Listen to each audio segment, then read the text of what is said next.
So I want you to imagine waking up tomorrow morning in a completely strange city. Oh, that sounds terrifying right off the bat. Right. Like the architecture outside your window is totally unfamiliar. You walk out onto the street and all the signs are written in this alphabet you can't even begin to decipher. Yeah, total isolation. Exactly. You reach into your pocket and there's no wallet, no phone. And worst of all, when you try to remember your own name or where you came from or how you even got there, there's just this complete void. Just zero memory. Zero. It sounds like the opening scene of, I don't know, a high-concept sci-fi movie, but it is a very real, intensely unsettling phenomenon that has actually happened to human beings over and over again throughout history. It really has. So welcome to this custom-tailored deep dive.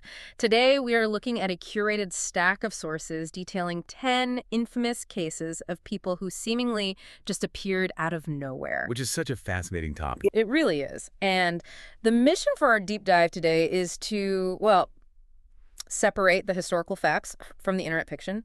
We want to examine the actual physical mechanics of what happens when that fragile concept of human identity is just erased, and ultimately figure out why these specific stories captivate you and me so deeply.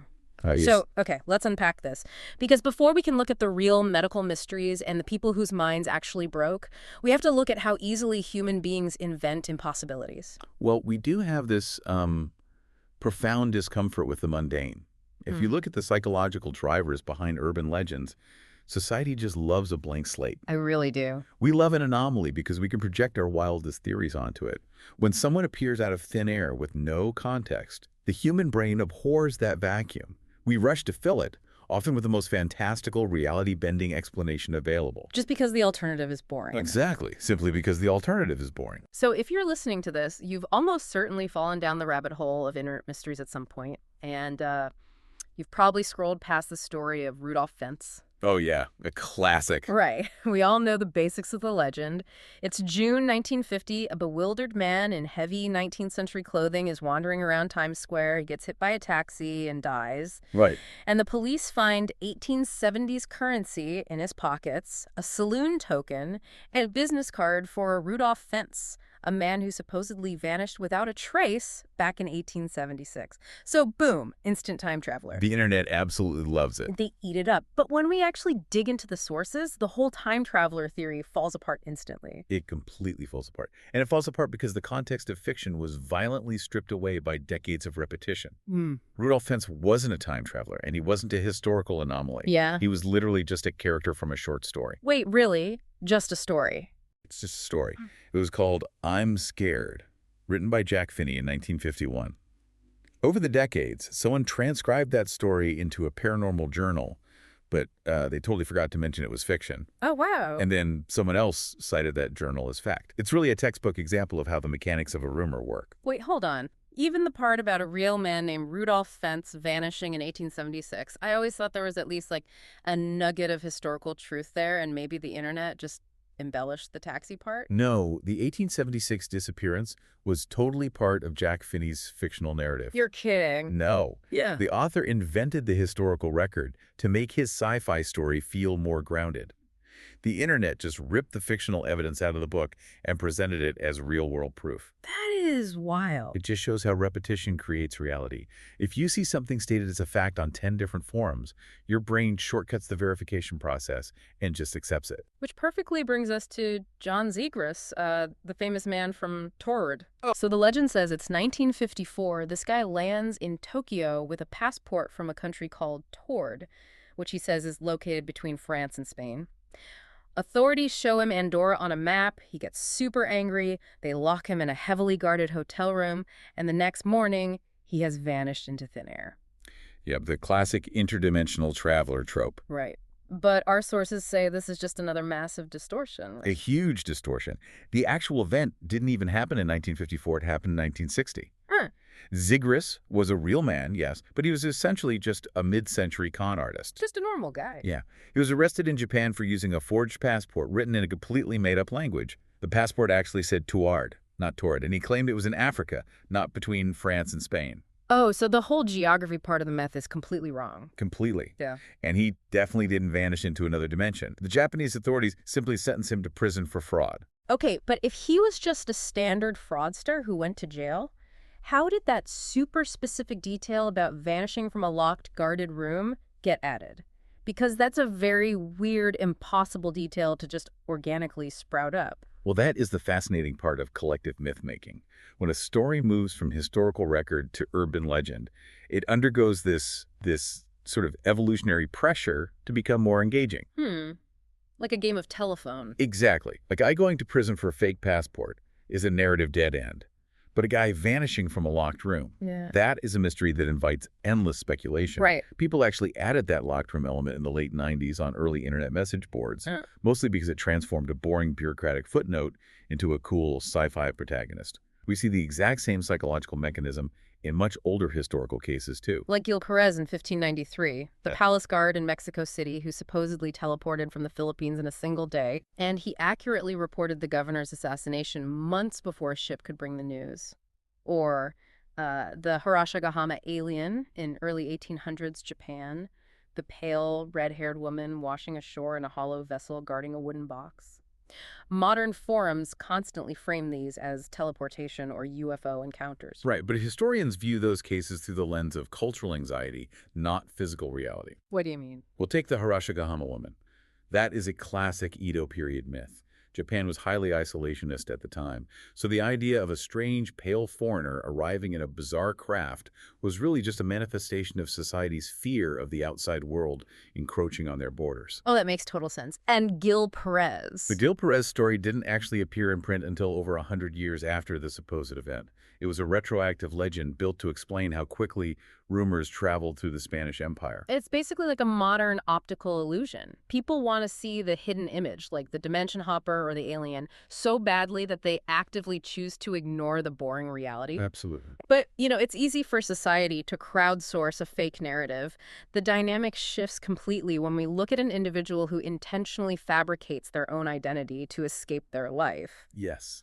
We move from collective myth to individual survival strategy, and the psychology behind that is incredibly complex. Let's talk about the escape artists in our sources, specifically Robin Van Helsum, known to the internet as Ray or the Forest Boy. This is a super recent one. Right, from 2011. Yeah. So a 17-year-old kid shows up in Berlin. He speaks broken English and German. He claims he has been living in the wilderness for 5 years, surviving in the woods with his father, and he says he just buried his father out there before walking into civilization. Wild story. And the Berlin authorities completely bought it at first. They gave him shelter, financial support, and even launched this massive police hunt for a corpse in the woods. They bought it because the narrative tapped into a primal archetype, the feral child, the innocent survivor.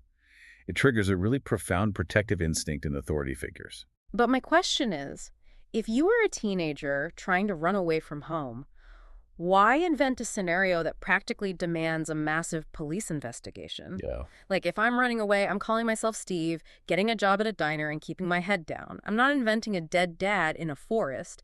That just invites a giant spotlight. You're thinking about it logically, though. A runaway is often operating from a place of intense emotional trauma or desperation. They invent these massive, dramatic barriers not to invite a spotlight, but to build an impenetrable wall between their new life and their old one. So the bigger the lie, the thicker the wall. Exactly. The problem, though, is the resource expenditure. Extreme fabrications demand an unsustainable amount of mental energy from the liar, and they force authorities to expend massive resources. Which draws even more attention. Right. Ray cost Berlin a month of intense investigation. The lie was just too big. The spotlight got too bright, leading to a public photo release, and a former acquaintance in the Netherlands instantly outed him. He was literally just a runaway. It really feels like the era you live in dictates the success of the lie. Because if you pull a similar stunt in the 19th century, you can get away with it for a long time. Look at Yofara Ворина in 1850. Oh, Ворina's a great example. He shows up in a German village speaking broken German, claiming he's from a country called Lexaria, located in a region called Sacria. He says he writes in Obermium, follows the Aspasian religion, and shipwrecked on his way to Europe, which he called Uplar. It is just this massive world-building exercise. It is, and his story survived much longer because 1850s academia operated completely differently. I mean, there were no digital databases. Academics of that era were obsessed with discovering lost civilizations. So they wanted it to be true. Very much so. They wanted his story to be true because it offered academic clout.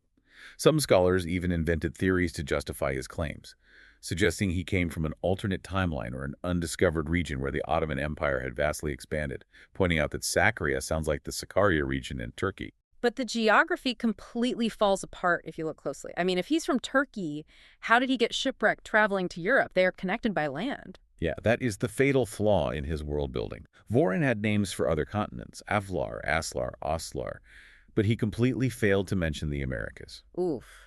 Big miss. Right. That omission points heavily to a simple embellishment by a person with a very localized, limited geographic education. He built a complex lie, but really it was just the lack of rapid communication in 1850 that protected him from immediate exposure.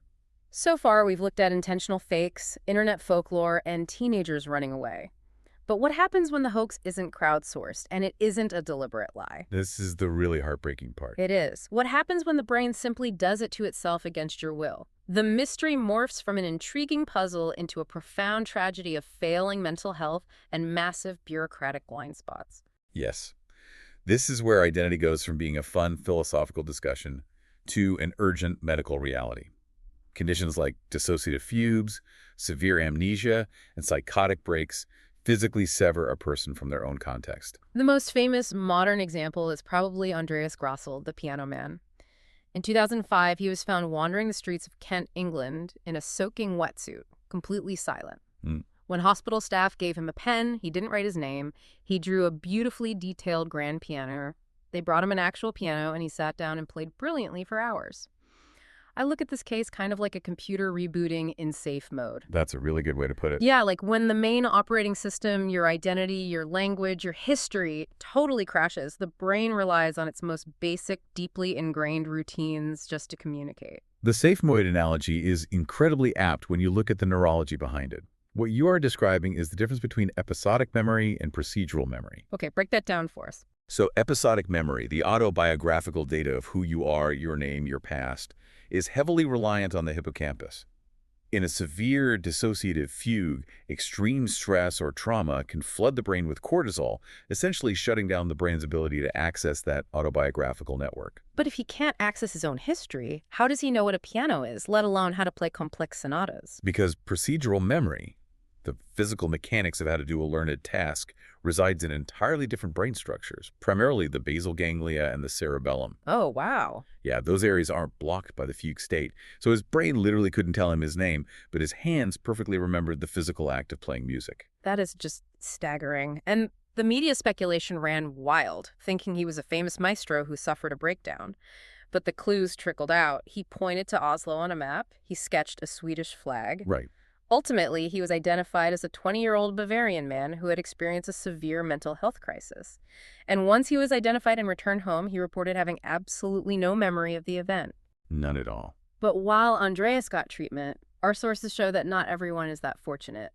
Some people get entirely crushed by the system. They do. When a person loses their internal context, they become entirely reliant on the external systems of society to catch them.